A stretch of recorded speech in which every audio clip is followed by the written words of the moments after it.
So it's day 28 culture in the Mughal empire, और इसके अंदर आज हम बेसिकली ये दो पार्ट्स में मैं करूँगी, डे 28 एंड डे 29। तो आज जो हम कवर करेंगे उसके अंदर we are going to talk about the basically literature, ठीक है, ज़्यादातर लिटरेचर के क्वेश्चंस ही हैं इसके अंदर। कल हम बात करेंगे अबाउट दी आर्किटेक्चर, जितने क्वेश्चंस रहेंगे आर्किटेक्चर के ऊपर और पेंटिंग्स के ऊपर, ठीक है। सो 2 दिन हम आने वाले, like today and on Monday.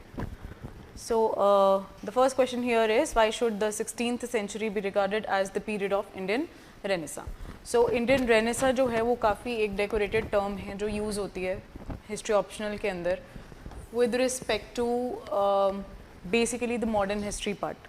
तो मॉडर्न हिस्ट्री में जब सोशल रिफॉर्म मूवमेंट्स आती हैं तो उस वक्त पे कहा जाता है कि 19th सेंचुरी में इंडियन रेनेसां आया था। लेकिन बहुत सारे ऐसे हिस्टोरियंस हैं जिन्होंने ये भी कहा कि इंडियन रेनेसां एक्चुअली बहुत पहले ही आ चुका था, जब ऑलरेडी हम देखते हैं कि वर्ल्ड के अंदर रेनेसां आता है। That is the time of 14th century, 13th century. At that point of time only in India such changes were also taking place. तो मतलब उस समय ऐसे क्रिटिसाइज़ किया जाता था कि India had been that isolated nation where no development had reach, no different strong ideas, science and technology के ideas, logical reasoning, nothing had reached India and it was an isolated nation. So to you can say western historians थोड़ा सा demean करते हैं इस चीज़ को and एक inferiority यहाँ पर दिखती है इंडियन कल्चर की। सो उसको लेकर यहाँ पर एक क्वेश्चन डिज़ाइन किया गया। द क्वेश्चन सेज कि 16th सेंचुरी में क्या हम इस पीरियड को ऐसा रिगार्ड कर सकते हैं कि ये इंडियन रेनेसां का पीरियड था। Now we know that what is renaissance, right. World history में पढ़ा है रेनेसां क्या है। सो रीबर्थ, रीअवेकनिंग, इन सब चीज़ों की बातें होती हैं। तो यहाँ पर जब आप एक्सप्लेन करोगे तो करना क्या है, जैसे हम वर्ल्ड के अंदर रेनेसां पढ़ते हैं तो we talk about different type of literature, architecture, science and technology की बातें, म्यूज़िक, पेंटिंग, तो वो सारा शॉर्ट के अंदर यहाँ पर आपको समझाना है इस क्वेश्चन में, ठीक है। ओके, सो सबसे पहले जब इंट्रोडक्शन को स्टार्ट करोगे तो पहले तो रेनेसां को समझाओगे कि क्या है, और इसका डेफिनेशन देने के बाद you will continue with the आगे आने वाले जो पोर्शंस है, जैसे सबसे पहले इसके अंदर हम आर्किटेक्चर स्टार्ट करने वाले हैं। तो रेनेसां क्या है, वो एक्टिविटी, वो टाइम पीरियड जब आर्ट, लिटरेचर, साइंस और ये सब चीज़ें जो हैं यूरोप के अंदर बिगिन होती हैं 14th सेंचुरी में, एक्सटेंड करती हैं 17th सेंचुरी तक, और मिडिवल टू मॉडर्न वर्ल्ड ये हमारा बन जाता है। इस टाइम पीरियड को हम मिडिवल कहा गया, मॉडर्न टर्म्स में इंडिया में कहा भी नहीं जा रहा, for the very same reason कि यहाँ पे कोई टेक्नोलॉजी नहीं पहुँची थी। But similar trends were seen in India in the 16th century, मतलब 200 साल के बाद यहाँ पर भी नज़र आता है, और कैसे नज़र आया उसको आपको बताना है। So the first thing here is architecture related, जहाँ पर आप रीजनल आर्किटेक्चर्स को एक्सप्लेन करोगे। ऑफ कोर्स मुगल आर्किटेक्चर को भी कर सकते हो यहाँ पर, जो आगे देखेंगे। तो विजयनगर का अगर हम यहाँ पर बताएं, सो द कल्चर जो यहाँ पर आर्किटेक्चर जो ये फॉलो करते हैं, द स्टाइल वॉज, अगर मैं यूनिफॉर्मली बोलूँ तो that was prominently Dravida style. Dravida style के अंदर भी इनका एक स्टाइल है कॉल्ड प्रोविदा स्टाइल। तो प्रोविदा style of architecture where temples या स्कल्पचर्स हों, हमारे टैंक्स जो इन्होंने बनाए, बहुत सारी सिटीज़ का फाउंडेशन इन्होंने लीड किया, वो सारा का सारा इसी सेम स्टाइल में है। Though it was quite conservative type of style, there were no such new changes introduced here, but still it was a very good development in those times. The famous persons from this empire are Krishnadevaraya, who has contributed to the temple construction here and added many new elements. For example, the composite pillars. In the composite pillars, we will see that there is combination of an animal and a pillar in front of. तो base के ऊपर एक animal होगा, ऊपर एक shaft होगी, और उसके above भी there can be an animal. Chariot streets बनाई गई हैं यहाँ पर। कृष्णदेवराया ने हम्पी के अंदर बहुत टैंक्स बनवाए ताकि वाटर सप्लाई जो है वो बनी रहे। सो नीड बेस्ड काम हो रहा था। इसके अलावा दो बहुत अच्छे टेम्पल्स। अब देखो, एक बात मैं आपको बता दूं, यहाँ पे इंफॉर्मेशन मैंने बहुत सारी दी है ताकि इतना सारा पढ़ोगे तो थोड़ा सा याद रह जाए, ठीक है। तो ये सारा का सारा नहीं लिखना है, जितना इसमें से याद रह रहा है उतना लिखना है, बाकी आप स्किप कर सकते हो। ये तो एक आइडियल आंसर है, मॉडल आंसर है, राइट। ऐसा एक आंसर हो सकता है। तो विठल स्वामी टेम्पल, हज़ारा रामा टेम्पल, इसको तो आप बिल्कुल नहीं भूलोगे, ये बताना ही बताना है आपने, ठीक है। फॉरेन विजिटर्स के बारे में बता सकते हो कि ये हमारे पास सोर्सेज हैं जिनसे हमें ये पता लगता है कि विजयनगर किंगडम जो है उन्होंने किस तरीके से इस सिटी के बारे में लिखा, चाहे वो कृष्णदेवराया के टाइम पे हो या उससे पहले देवराया के टाइम पे हो। ठीक जी। अब उसके बाद पेज के according best provided city of the world Hampi को कहा गया यहाँ पे, रोम जितनी बड़ी विजयनगर को कहा जा रहा था। सो इस तरीके से स्कल्पचर्स को मेंशन कर दो। मालवा स्टाइल स्कल्पचर्स के अंदर अगर आप देखोगे तो टेम्पल्स के अंदर मेनली स्कल्पचर्स हमें मिलते हैं, वर्ल्ड के अंदर भी ऐसे हो रहा था, यहाँ पर भी ऐसे ही है। Then they have found in temples on the pillars monolithic sculptures भी हमें यहाँ पर मिले हैं, एकलौते मतलब ऐसे स्टैंडिंग स्कल्पचर्स। विजयनगर पीरियड में we have actually found life size portraitures of the king and the queens, तो उनकी भी बड़ी बड़ी मूर्तियाँ हमें यहाँ पर मिलती हैं। Malwa style of architecture developed in Malwa region which is आज का मध्य प्रदेश रीजन, ठीक है, मालवा प्लेट्यू की बात हो रही है। एंड वहाँ पर one of the very famous type of style is Mandu style of temples और Mandu style of architecture which is Mandu एक जगह का नाम था जहाँ पर ये बनाए गए। तो क्या बनाए गए हैं यहाँ पे, the palaces, the you know the kiosks over the palaces, Jahaz Mahal जैसी चीज़ें, यहाँ पर कुछ ऐसा एलिमेंट जो है that has been very unique. Acoustics को बहुत ज़्यादा यहाँ पर इम्पोर्टेंस दी जाती है। तो बाज बहादुर का पैलेस मांडू में, कुश्क महल चंदेरी में, इसका एक एग्जाम्पल अगर आपको याद रखना है, you just remember this one, ठीक है, मालवा के अंदर इसको याद रख लो। तो मैं आपको ये भी इसमें बता रही हूँ कि कौन सा इंपॉर्टेंट है जिसको याद रखना है। और प्रोविंशियल आर्किटेक्चर में देखोगे तो डेक्कन आर्किटेक्चर में बहामनीज़ का नाम आता है, ठीक है, और वेस्टर्न आर्किटेक्चर में गुजरात और बंगाल, जौनपुर ये करते हैं। तो रीजनल आर्किटेक्चर को बड़ा कंसाइज्ड लिखना है। एक तो आप मेंशन कर सकते हो इसमें विजयनगर को, और थोड़ा आप साउथ का ये सेंटर का मध्य प्रदेश वाला रीजन मेंशन कर सकते हो, ठीक है। 16th सेंचुरी का जो भी है उसको मेंशन कर सकते हो। आगे चलते हैं तो मुगल आर्किटेक्चर को देखेंगे 16th सेंचुरी का।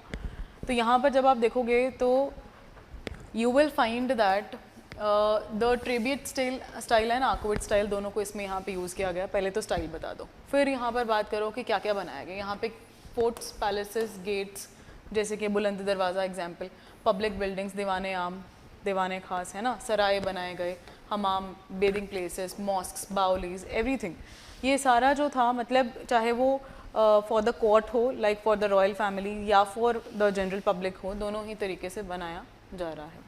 फॉर्मल गार्डन्स जो हैं यहाँ पे विद रनिंग वाटर, ये बड़ा ही एक फेमस इन लोगों का एक कैरेक्टरिस्टिक था मुगलों का, जो इन्होंने इंडक्ट किया है अपने हर आर्किटेक्चरल बिल्डिंग के अंदर। ये लिखने के बाद, ठीक है, फिर आप क्या बताओगे, फिर आप मतलब कुछ ये तो ज़रूरी बातें हैं जो कि आपने बतानी ही बतानी है, इसके बिना काम नहीं चल सकता। फिर उसके बाद आप क्या बता दोगे, उसके बाद आप कुछ डेकोरेशन की बात कर सकते हो। You can talk about calligraphy, you can talk about intricate carvings, you can talk about minarets, you can talk about the encaustic tiles, you can talk about the Petra Dura style, ये सब चीज़ें आप जितनी मर्जी बात करो, ये full on मतलब you can write an amount of things here। Major buildings पे हुमायूं का टूम, आगरा का फोर्ट, और ये कुछ बिल्डिंग्स आप यहाँ पे बता दो एंड इट्स डन। म्यूज़िक के अंदर जब हम बात करते हैं तो इन अकबरी में अबुल फजल का जिक्र ज़रूर आएगा, फैज़ी का जिक्र ज़रूर आएगा यहाँ पर। तो अबुल फजल सजेस्ट करते हैं कि 36 म्यूजिशियंस यहाँ पर हुआ करते थे, जो कि शो कर रहा है कि म्यूज़िक को बहुत ज़्यादा इम्पोर्टेंस यहाँ पर दी गई। Directly coming to the famous learner musicians यहाँ पर, जैसे एक हैं लाल कलवंत, इनका नाम आता है, और इसके अलावा तानसेन, बाबा रामदास एंड उनके बेटे सूरदास, इनका नाम ज़रूर आएगा यहाँ पे। और तानसेन का नाम जब आप मेंशन करोगे तो उनकी कुछ अचीवमेंट जैसे कि राग दीपक, और या इसको भी नहीं लिखना है तो सीधा लिख दो कि हिंदुस्तानी क्लासिकल म्यूज़िक को उन्होंने बहुत ज़्यादा यहाँ पर आगे बढ़ाया, और इसी का राइज यहाँ से शुरू होता है, the style started. Okay, Tansen जो थे वो ग्वालियर से बिलोंग करते थे, वहाँ से ग्वालियर के किले, जो ग्वालियर के राजा थे उनके अंडर सर्व करते थे, और वहाँ से इनको बुलाया गया था। तो ग्वालियर जो है वो फेमस था ध्रुपद स्टाइल को लेके। तो तानसेन को ये दिया गया क्रेडिट कि उन्होंने जो स्टाइल ऑफ सिंगिंग चूज़ किया है that was from Gwalior and it was stately as Dhrupad style, ठीक है। फिर मियाँ की मल्हार, अगर इफ़ यू हैव इंटरेस्ट ना लिटिल बिट, जैसे किसी को म्यूज़िक में ज़्यादा इंटरेस्ट हो तो वो याद रख सकता है, तो एक आधा कोई बस याद रख लो, ऐसा ज़रूरी नहीं है सारा याद रखना, कुछ भी इनमें से याद रह जाए। जैसे मियाँ की Malhar is one of the famous one, जिसको आप मतलब जनरली भी बहुत सारे शोज़ के अंदर है ना, डांसिंग शोज़ वगैरह आते हैं, वहाँ पर भी आप देख लोगे, म्यूज़िकल शोज़ आते हैं, वहाँ पे आप देख लोगे मियाँ की Malhar, not dancing shows, singing shows. तो लोग गाते हैं, इन रागों के ऊपर गाते हैं, ठीक है। तो फेमस राग कौन सा है, इसको याद कर लो। स्टाइल कौन सा है, ध्रुपद को याद कर लो, ठीक। फिर इसके बाद आप आगे जब देखोगे तो कुछ लिटरेचर की बात होगी, म्यूज़िक के ऊपर अगर कुछ लिटरेचर लिखा गया है तो वो एक आधे बात कर लो, जैसे कि संगीत सार जो है वो लिखा, एक ही बुक काफ़ी है आपको याद रखनी, ठीक। फिर उसके बाद कवाली, कवाली को भी कहा जाता है तानसेन का एक मतलब देन है तानसेन की। इससे पहले अगर कोई था तो आमिर खुसरो थे, जिन्होंने ध्रुपद पे बहुत काम किया था, कवाली पे बहुत काम किया था। फिर उसके बाद तानसेन आते हैं और उनकी लीनियज आगे फिर कवाली को बहुत ज़्यादा फेमस करती है, ठीक, ये लिख देंगे। इसके बाद विजयनगर के टाइम पीरियड में अगर म्यूज़िक की बात करें तो यहाँ पे सीधा डालो कार्नाटिक म्यूज़िक को इम्पोर्टेंस दिया। पुरंदर दास जो हैं यहाँ पे द्रविड़ के कवि के पिता माने गए हैं, तो कवि पितामह के रूप में इनको जाना जाता था। So he was a very great poet and Rudra veena, known for origin of Rudra veenas, यहाँ पे इनका जो टाइम पीरियड है, ठीक है। इंपॉर्टेंट वर्क्स कौन से हुए हैं साउथ इंडिया में, संगीत सार विद्यारण्य का बहुत फेमस है, इसे एक को याद रख लो। डांस में याद रखोगे तो भरतनाट्यम को याद रख सकते हो, ही हैज़ रिटन नाट्य शास्त्र, बुक को मेंशन कर दो, ठीक है। डांस के अंदर इतना काफ़ी है। पेंटिंग की बात जब आएगी तो मुग़ल पेंटिंग्स में आप हुमायूं, अकबर, इनका दोनों का दे सकते हो, 16th सेंचुरी के हैं क्योंकि दोनों। तो हुमायूं मुग़ल पेंटिंग के बारे में बात करोगे तो इन्फ्लुएंस आपको सबका नज़र आएगा। तो यहाँ पर इंडियन पेंटिंग्स तो ये हैं ही हैं, इसके अंदर पर्शियन इफ़ेक्ट, इसके अंदर दिस इंग्लिश इफ़ेक्ट ऑल्सो आपको आगे जाके दिखेगा। तो ये काफ़ी यहाँ पर रहा। और हुमायूं के टाइम पे ज़्यादा पेंटिंग्स नहीं बनती हैं, ऑल्दो इन्होंने 2 पर्शियन मास्टर्स को यहाँ पर अपॉइंट किया था, ही पेट्रनाइज्ड हिम, अब्दुल समद और मीर सैयद अली।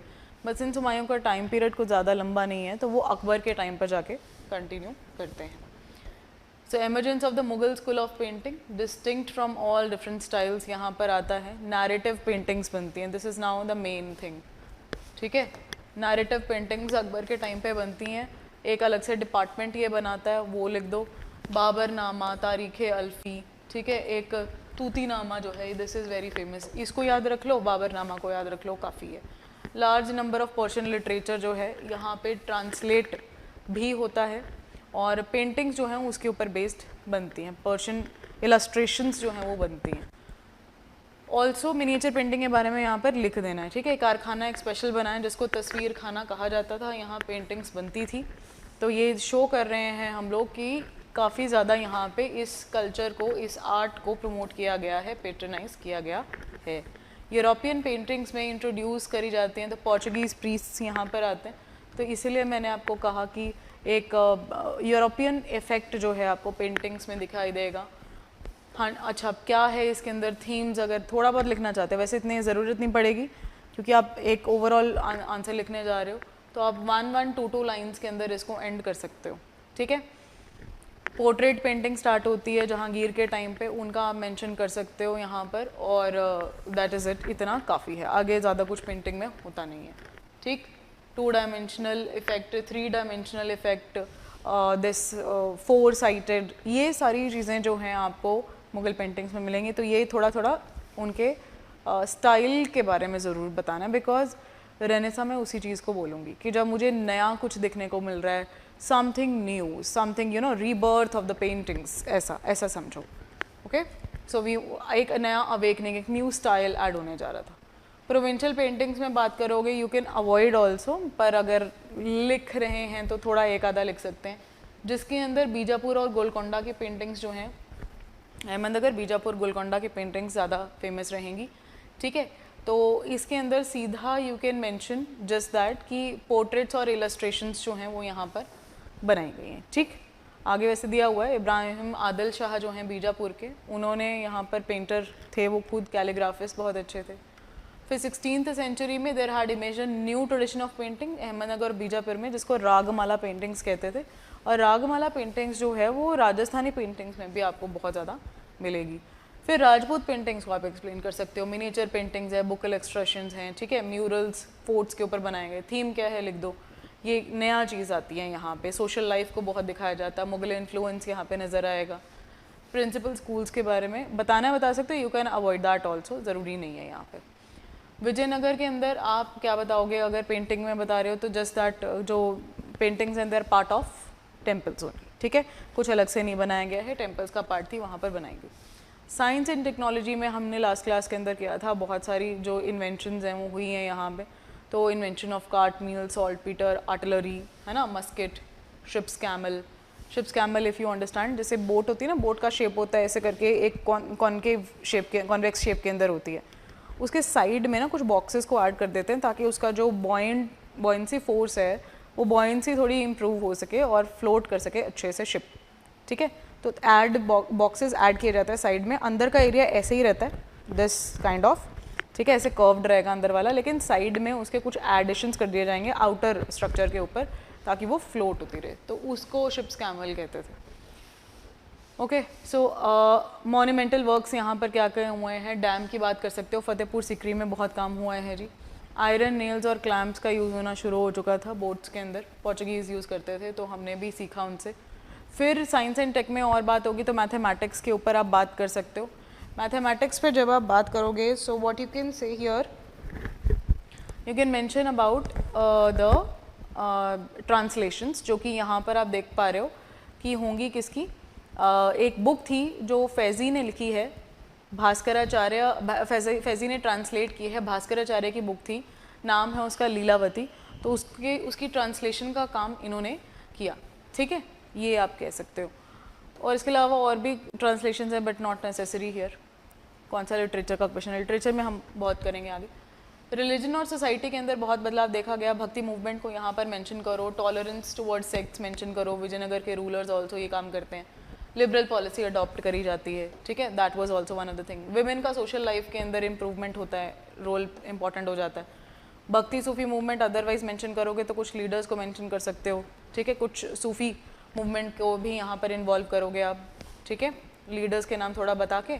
और फिर ये चीज़ बड़ी इंपॉर्टेंट है कि इसका रिजल्ट क्या था, वर्नाकुलर लिटरेचर, कास्ट इंक्लूसिवनेस, ये सारी चीज़ें यहाँ पर हटा दी जाती हैं। ह्यूमैनिटी की बातें होती हैं, हिंदू मुस्लिम यूनिटी की बातें होती हैं, रिचुअल सेरेमनीज़ को अवॉइड करके भगवान के साथ डिवोशन, फ़िलॉसफी की बातें यहाँ पर होती हैं, ठीक है, एंड मोनोथीज़म की बात यहाँ पे होती है, एंड सुपरस्टिशंस को फॉलो नहीं किया जाता। तो ये सारी बातें आपने यहाँ पर करनी है। ऑर्थोडॉक्सी को छोड़ा जाता है, लिबरल थॉट्स था यहाँ पे।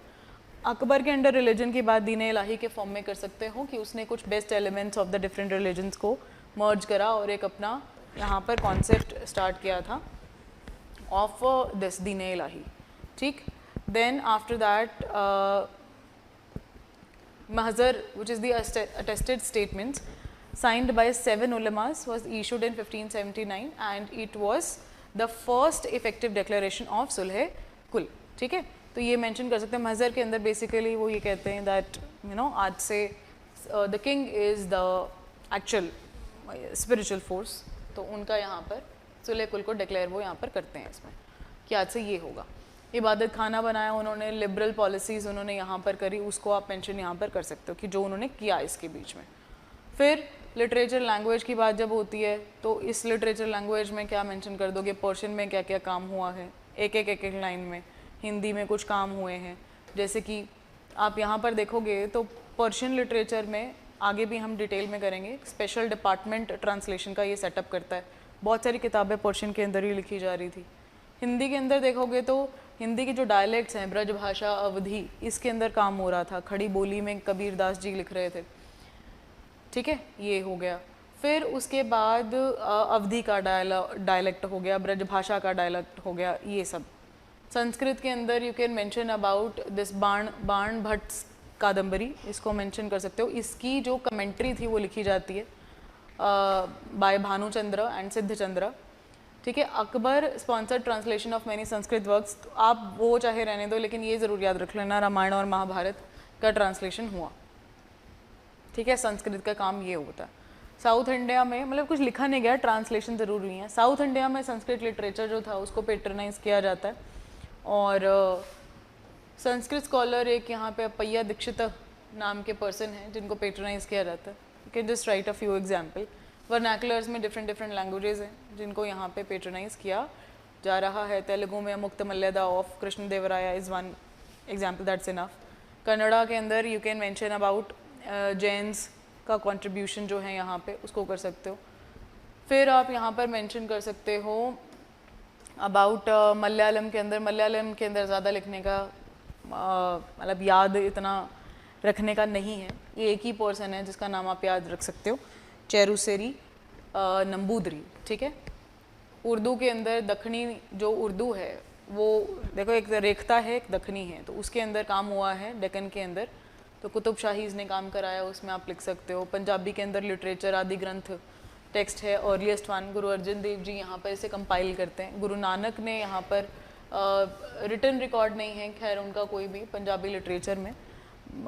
उनसे पहले उनके बाद ये लैंग्वेज आती है when he started writing in this language, and later on this Gurmukhi script was prepared by the later Sikh gurus. Okay. Gujarati के अंदर नरसिंह मेहता जो हैं इनका नाम लिख सकते हो, मराठी के अंदर Bengali, all this you can do that. All right. So this way you can proceed with different of this literature. Criticism के अंदर आप ये कह सकते हो कि हम क्यों इसको इंडियन रेनेसा नहीं बोल सकते. तो जब आप विजयनगर एम्पायर को देखते हो तो विजयनगर एम्पायर में आपको जो स्टाइल देखने को मिल रहा है वो बड़ा कंजर्वेटिव स्टाइल ऑफ आर्किटेक्चर है. कुछ उन्होंने नई चीज़ इंट्रोड्यूस नहीं करी, कोई यहाँ पर न्यू एलिमेंट नहीं था, जो ओल्डर था उसी को कंटिन्यू किया जा रहा था. सो दैट शोज़ कि कोई यहाँ पर फ्रेशनेस ऑफ थॉट नहीं थी, पिछले वाले आइडियाज़ को ही रिपीट किया जा रहा है. तो that should not be called as renaissance. Okay. Earlier pattern को रिटेन किया जाता है, चाहे वो फिर स्कल्पचर्स हों, पेंटिंग्स हों, आर्किटेक्चर हो, सब जगह पे एक डिकेडेंस दिखाई देती है. उसके बाद अगर हम यहाँ पर बात करें कि हालांकि स्टेट जो है वो सेक्युलर और लिबरल हो जाती है रिलीजन के फॉर्म में, कल्चरल इंटीग्रेशन को प्रमोट करती है. It presided over a society which was hierarchical in nature. हमेशा यहाँ पर वो कास्ट सिस्टम बना रहा. हालांकि कितना भी राजा सेक्युलर हो जाए, कितना भी राजा डिस्क्रिमिनेट ना करे, लेकिन समाज के अंदर वो चीज़ अभी भी कंटिन्यू कर रही थी डिस्पाइट भक्ति सूफी मूवमेंट्स. फिर अगला क्रिटिसिज्म यहाँ पर आता है अकबर का कि उसने यहाँ पर एक ऑर्थोडॉक्स की तरह अर्ली फेजेस में अपने आप को पोर्ट्रे किया, लेकिन लेटर स्टेजेस में उसने दीन इलाही बनाया, जिसके अंदर कुछ ज़्यादा सक्सेस हासिल नहीं होती है उसे. Very few members, approximately 19 were there in it, and nothing kind of you can say imposition was there, or no kind of a strict discipline was maintained under it कि जिससे कोई बदलाव आए.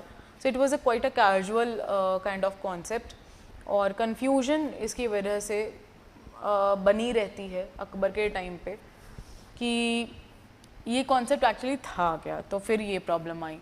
रूलिंग क्लासेस जो हैं यहाँ पे, they had utmost contempt for those who worked with their hands, and Indian response to Western science was scrupulously selective. तो हैंडमेड गुड्स को ज़्यादा यहाँ पर इम्पोर्टेंस दी जाती है. टेक्नोलॉजी यहाँ पर इतना कुछ खास था नहीं, फोकस होने के ऊपर था. So we can say that Indian response to Western science was scrupulously selective in nature. जो हमें अच्छा लगा that we have adopted, which was convenient to us, which was of certain utility to us. Otherwise ऐसा सोच के कि एक नया नया एक इंट्रोडक्शन होना चाहिए कुछ नई सोच के लिए, या नया एक रेवोल्यूशनरी कुछ बदलाव आना चाहिए टू मेक लाइफ ईजी, ऐसा कुछ इसके ऊपर फोकस नहीं किया गया था. एक ओवरऑल जिसको हम कहते हैं for the universal good. Arrogance towards outside knowledge यहाँ पर थी. रिलक्टेंस नज़र आती है हमें यहाँ पे, बिकॉज बाहर वाली नॉलेजेस यहाँ पर नहीं पहुँच पाई. वो डिविनिटी ऑफ द किंग अभी भी कंटिन्यूड था. राजा डिवाइन है, ज़िल्ले इलाही अकबर अपने आप को कहते थे. हालांकि रेनेसा के अंदर ये सारी चीज़ें क्वेश्चन हो चुकी थी that king is not divine, और एक सेपरेशन ऑफ पावर्स की बात होती है, वो भी यहाँ पर नहीं था. किंग इज़ द और द बादशाह is the ultimate authority who is controlling the entire the administration. So yes, so that's the issue. Social levels were still prevailing here. Sanskrit literature को लेके कुछ यहाँ पर खास नहीं होता. And the writers were more or less obsessed with the commentaries, to write commentaries over subjects. खुद से कुछ ऐसा नया नहीं लिखा गया, ट्रांसलेशंस ही हुई हैं, मेरे कुछ बड़ा नहीं था। बट अगर अब ये सारी चीज़ों को देखकर मैं ये कहूँ कि यहाँ पर कुछ भी ऐसा खास नहीं हुआ, it was just you know the extension of the older ideas और extension of the older style of things, तो ये कुछ एरियाज़ में लेकर है। बट अदरवाइज़ अगर मैं देखूँ यहाँ पे साइंस एंड टेक्नोलॉजी में बहुत डेवलपमेंट हुआ, आर्ट में बहुत डेवलपमेंट होता है, ऐसी लिमिटेशंस तो फिर वर्ल्ड में भी एग्जिस्ट करती थी। तो ये कह देना कि ये एक न्यू अवेकनिंग नहीं थी, ये गलत होगा। हाँ, शायद ये हो सकता है कि ये वर्ल्ड लेवल का रेनेसां ना रहा हो, फोकसिंग ऑन थॉट, पर भक्ति सूफी मूवमेंट ने ट्राई बहुत किया था। अब वो कितना कारगर साबित होता है, दैट्स अ नेक्स्ट क्वेश्चन, ठीक है। But yes, at this point of time it was the age where new changes, where new ideas were brought in to the society and were taught. But yes, there were certain limitations to it, but we cannot ignore the fact that yes, there was a certain progression, or you can say progress, during that period. Okay.